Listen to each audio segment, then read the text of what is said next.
this, I swear he did. Nard Knows, bring the story to the visual. Global, kick it with the athletes, good promo, dope show. Listen while you working, speaking with a purpose. Subscribe now, don't keep scrolling. Catch him on the web like Toby. Nard Knows, inspire weed like Kobe. Nard Knows, Mamba mentality potent. From the streets of Detroit to TV. Nard Knows. Nard knows. Nard knows. All right, we're back. Nard Knows, Season 3, Episode 2. We finally made it. Thank you so much for your patience. And what I have to give credit to my sponsors, PT Footwear, great feet equals great technique, and Sports Rally and Humble University Apparel. Go check those out. But I gotta give all the thanks to all the fans and everyone who has been giving feedback. Not to mention, Nard Knows website is officially launched, nardknows.com. Go check it out. All things Leonard, which is me, and of course all things Nard Knows as well. And subscribe onto YouTube with our YouTube channel, Nard Knows, of course. But without further ado, I'm gonna bring in my guest, Darrius Nash, Utah Tech defensive back, former Utah Tech defensive back, now XFL athlete, and he has some NFL experience as well. How you doing today, bro? What's going on? What's going on? Pleasure to be here. Man, we finally made it, man, but God made a way, bro. How you feeling? Man, feeling excited, amazing, blessed to say the least. So let's just start off from the beginning, man, because I kind of alluded to it already. You're a professional athlete, but man, starting off at Utah Tech, formerly known Dixie State. What was that like, that rebranding process, before we get into that? Because, I work in news and we heard about that. And me, from the outside looking in, I'm like, well, that's not a big deal. But it was a big deal. What was it like for you as a player? It wasn't for me. It wasn't too much of a distraction, but it was like a great thing to see that the university was willing to make that change and make everyone feel as one and just able to create that inclusion just from the society aspect of everything that was going on and all those things. So to see that the university was willing to, switch the whole name, it's like I ain't never been a part of something like that, but just everything was it was a cool experience though. Nice. So talk about your recruiting process, man. Like they recruited a kid from California, and it seems like that's what is happening a lot. Actually, my first episode was Kenzel Lawler from, and he plays defensive back, ironically, with the Utes, and he's from LA, from California, I would say. And so, what is that correlation? What is it with the Cali kids coming to Utah and changing the game? Man, Cali, we got the most talented athletes, man. That's all I'm gonna say, But the recruiting process for me, it was kind of slow. Like, I didn't have too many offers or, 4 or 5 stars and all that. There's various reasons of probably why I didn't go to enough camps or whatever the reason may have been. But everything worked out for me how I was supposed to. I got the offer to Utah Tech, and it allowed me to continue to play my career at the next level. And when when I was going there, they already had visions of talking about how St. George is a growing city and how the university is growing, and they have plans to transition in the near future to D1. I didn't know when at the time, but just to know they had plans to change and evolve. Like when I went there, they had a dirt track. The weight room was like getting redone. So I went into a lot of things being new. And ever since I've been there, the things have got more. So that's why I feel like it became a great fit for me because it grew. It never was just one type of way. Played D2 for 2 years and then played D1 for 2 years. So that was a great experience at the same school. Like that's a crazy statement, but played Division 2 and Division 1 at the same university. That's pretty unique. That's a unique situation right there. Like it's kind of like the same experience, but then they leveled up on you at the same time, which is beneficial. It worked out. So I mean, wow. So what do you take from those experiences? What have you learned about yourself that can correlate to success on and off the field? I learned patience for sure. And just being able, just like life, football and life, you can't control everything.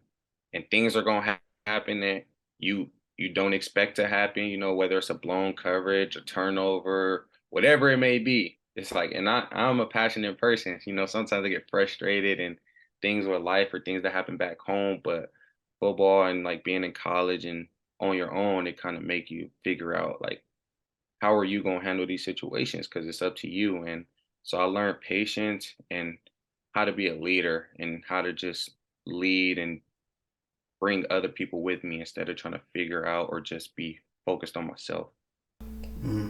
Sounds about right. Sounds about right. So, when you're on that field, man, what's your mentality like? What's your preparation? What's that like?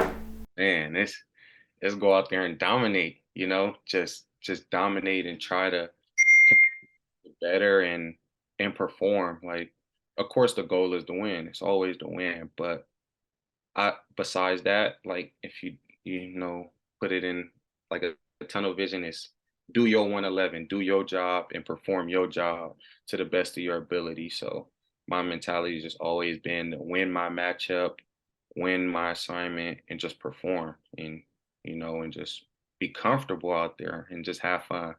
Like sometimes like probably my sophomore and junior year was too much like I gotta make a play. I gotta make a play.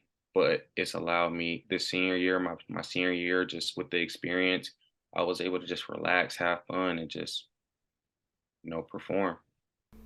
Speaking of performing, man, Utah is very competitive when it comes to the colleges, man. Like everyone is competitive from Utah Tech to Snow College. Obviously, the Utes, BYU, you played them your last game of the season. I mean, you already kind of know what that means from a scale standpoint. But football is football no matter what. So what did you do and what did your team do and what is the identity of that program to say, hey, you guys may have this and that, but we coming with it too? I feel like it's just being, relentless and not looking at it as a difference. Like, yeah, it's BYU playing a school that just been D1 for 2 years versus, a powerhouse that they have, but it's football at the end of the day. And we didn't look at it as like, oh, like it's BYU. Like nobody was really starstruck because for the past 2 years, we've been past the year before, we were the D2 team coming D1 playing all these top 25 FCS teams. I think not this past season, but the season before, I think we played like what, eight top 25 teams, FCS teams in our first year D1. And it's like one of the toughest schedules, but it's like it was football. Like so just looking back at it was just the mindset of just it's football. And of course, like, they probably got the fronts, D line, O line, probably the biggest difference. But when it comes to skill, DB, receiver, running back, linebackers, everybody has the ability to play. But the differences comes into like the resources, money, politics, things like that.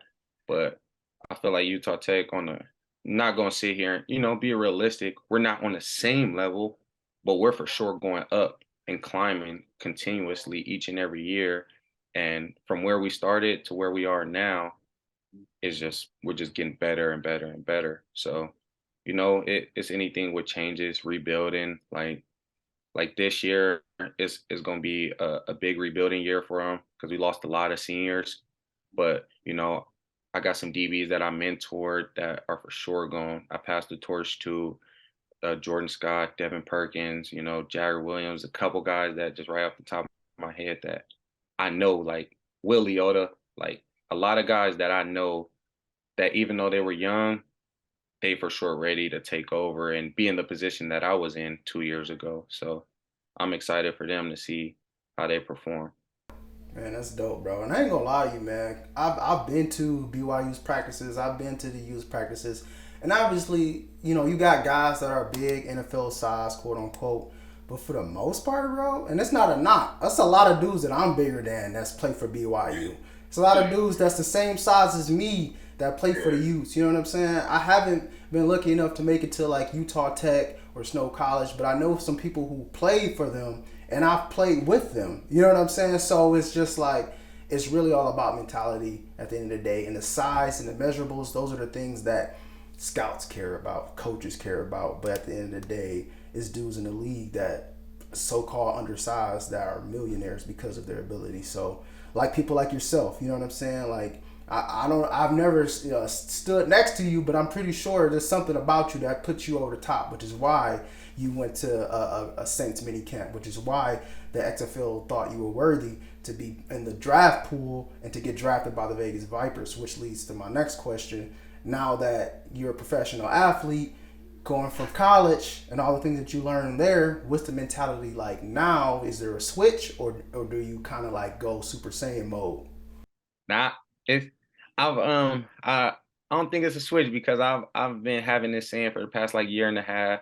You got to see yourself as where you want to be. So I didn't this whole my whole senior year, I was already a professional. You got to carry yourself like a professional. You got to eat like one. You know, you got to do the things necessary that a professional would do so that when you transition, you don't just go from being regular to a professional out of nowhere. You got to have the characteristics of a professional already in you.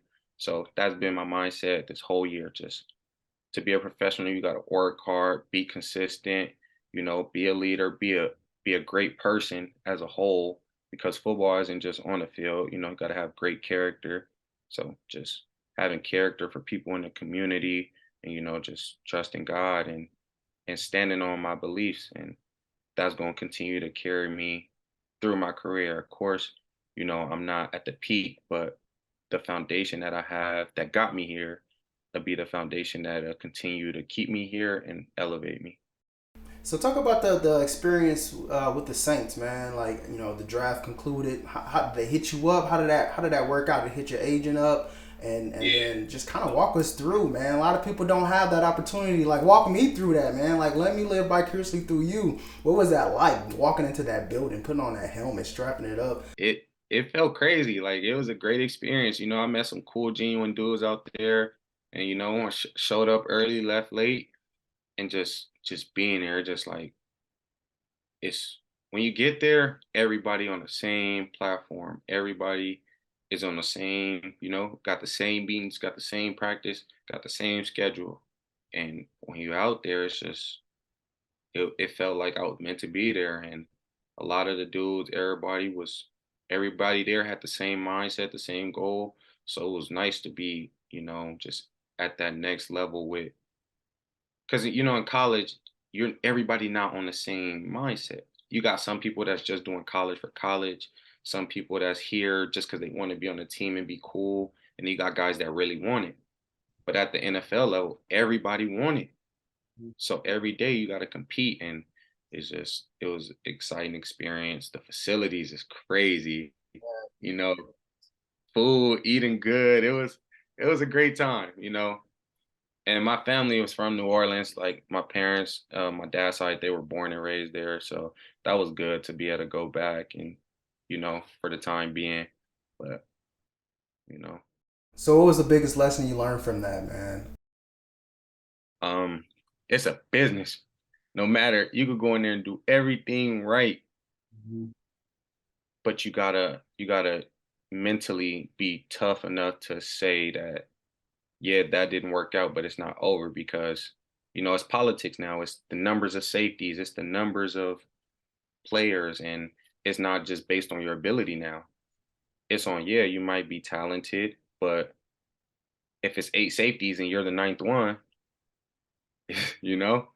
So you just got to continue to do things to stand out and separate yourself. But for the most part, just understanding that you got to be mentally tough at this part of your professional career because nothing's guaranteed. Fair enough. That's true, and that's in every aspect of life. But one thing that was guaranteed that you didn't see coming, XFL. They came knocking, and I mean, talk about that. I mean, did you put your name in the hat? Did you know it was out of nowhere? What was it? I don't know. I don't know exactly how I got in it or how was but I just got that call, and it was just like kind of like speechless, but you're just so grateful. All I could say was like, thank you. I was excited. And, you know, it was really just like a moment of relief and a day of relief because you go from not knowing exactly what was next. Like when I got released from the Saints and let go, it's like you're just training. You don't know what's next. You don't know what's next, and it's just like you're just praying for an opportunity, Mhm. and then you get an opportunity, and it's like okay, like let's keep going. But it's an end goal. Like it's not an end goal, but it's something to look forward to. Yeah. Like at first, probably a week ago, I didn't know where I was going to be playing in these next upcoming seasons, fall or spring. But one thing's for certain at this moment, I'm a Vegas Viper. Hey, bro, that sounds good to me, man. For sure. I mean, football is football, man. You get to do it for a living, and like you said, your end goal is your end goal. But sometimes God has different plans for us, and we can't lean on our own understanding in these situations. We gotta lean on His understanding, His purpose for our life, and it's working out, man. Once you step into that faith, once you step into it, the sky's the limit. The sky isn't even the limit; it's further than that. Exactly. So now that you kind of know where you're playing, what's next? Have you talked to your coach yet? Have it just happened, but what has happened since then? Well, just small casual conversation, just told me get in the best shape of my life. And, so as of right now, that's just the focus. I'm gonna get all the details on when to report, but the XFL is a spring league. But right now, just continue to train, take care of my body, and just stay mentally ready for any opportunity to come. Because you could still get an opportunity to go to an NFL camp somewhere. So I'm ready to play ball at all times. You trying to get that sexy six? What's going on? You trying to keep it? And I want it, but some hey, six not one of them numbers that is just open. So I know it's a guy. I don't know if he gonna keep it. If he wants something else, but if it's available, I get it. But at the end of the day, you got to earn your stripe. So probably you know football, whatever they give me, I'm a ball. Did you watch any of last season? A couple games here and there, but not like the in depth to really I feel like watch the Vegas Vipers. fair enough, fair enough. I like the uniforms. The uniforms are so dope. One of my Yeah. favorite uniforms, top three uniforms for sure.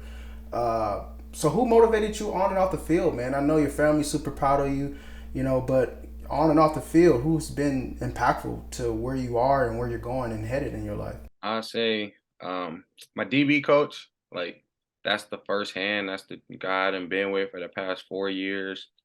In his office on Sundays after the game, in between classes, like in his office, whether it's just chilling, because it's not realistic. We just watching film all day, but I go in for extra film, or I go in and we just talk and like. But he was a person that when he had me write out the goals that I wanted, he held me accountable to it and pushed me to get better each and every day. Made me try things and just venture out. But one thing that I like appreciate him the most for that I really didn't understand was he really helped me become a better leader. Um, and it wasn't no matter how much I wanted to get better or how much extra work I did, he kept emphasizing to me that I gotta get the other guys around just as good. And that kind of I had read something one time and it was like a true leader, um, it isn't based off his strength, it's how strong he make the people around him. And he pushed me to make the people around me better. And my DB group, they trusted me, they leaned on me, and I was able to, impact them. And they always gonna remember D Nash and number six because I left my mark. So I appreciate him for making me a leader on the field and performing, as well as a good person off the field and trying to mentor and get guys right. And even when I had like problems or things outside, he taught me how to control it and you control the controllable. Your mind got to be where your feet are, and kind of just was like a good source to go to out there being at school. You're not with your family. So it was, So now that you concluded school, you don't necessarily need to be in Utah anymore. But do you have any ties here? I mean, you've been here for a while now.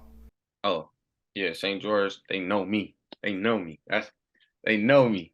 I ain't gonna ask how or why they know you, but Everybody, just the city, like me and my roommates, we live right by the mayor in Washington. I know the Washington mayor. We done spoke at a city council meeting, like from the school to the community. We got, me and my roommates, we built relationships with people to where it's like that's one place that I'll always be grateful that I'll be able to turn to and, be.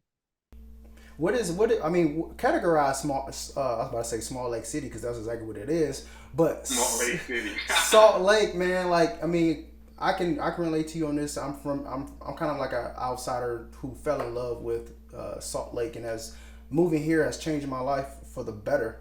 But for you, man, like, how would you say Salt Lake has affected your life for the better? St. George or Salt Lake? Uh, Utah in general. Uh, I say it changed for the better because it showed me that it's different lifestyles outside of LA.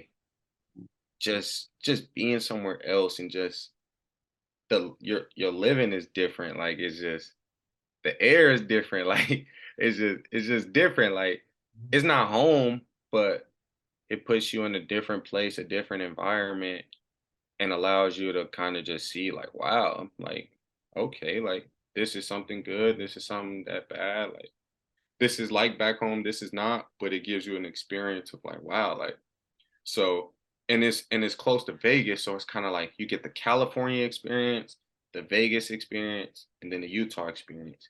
So it's kind of like you in like a perfect world because it's like you're not too far from LA or home. You got Vegas in between, and then you got St. George and then Salt Lake. It's cool up there. Like it's a nice community. I know some people up there and some dudes up there that is cool, but it's kind of like in a perfect little area that you kind of touch a bunch of different people from Arizona also, and it's just a different living. It's slower than a lot of places I've been, but it's growing. Like the food places in St. George, probably the best in Utah. St. George probably got the best. I haven't been to East St. George yet. That's one place I haven't been. Man, St. George got some crazy food spots. Mm, And then Salt Lake, it's a good nightlife up there. It's a bigger little city. It's a different vibe up there. So it's like you get to touch a lot of everything. So that's why I like it out there. Fair enough. Fair enough. Ah, man. So looking back, reflecting, what advice would you give yourself that would resonate for an up and coming college player or even a high school that's contemplating coming to Utah Tech? I would say have 100% confidence in yourself.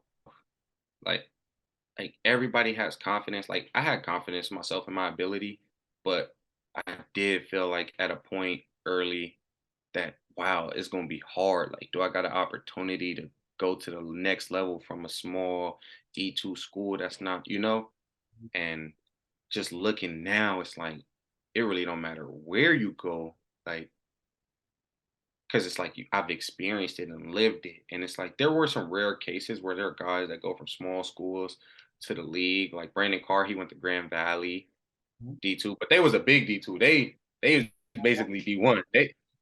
But things like that, it's like you hear it, but you ain't never really. So I would say just trust in wherever you go is gonna work out and perform. Because one thing with me is like even though I showed up and performed, sometimes I would question like, dang, should I be here? Should I not? Should I leave?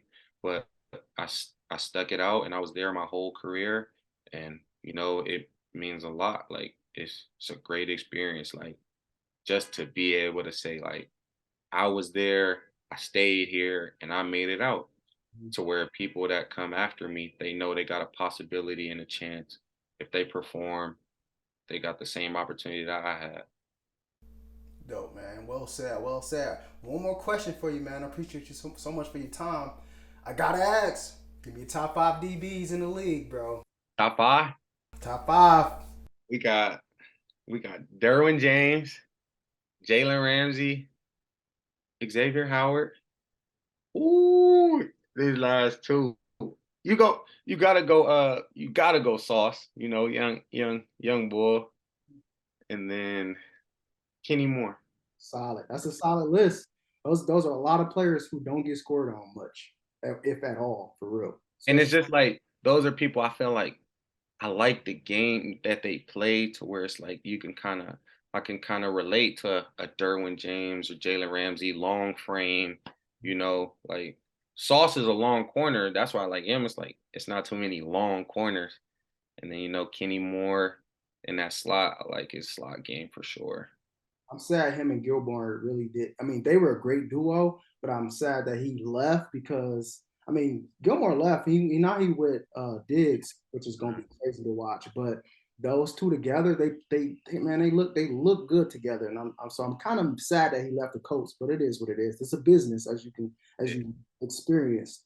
But man, last but not least, man, anything that you want the people to know about you moving forward, man, and what to expect from Darrius Nash moving forward?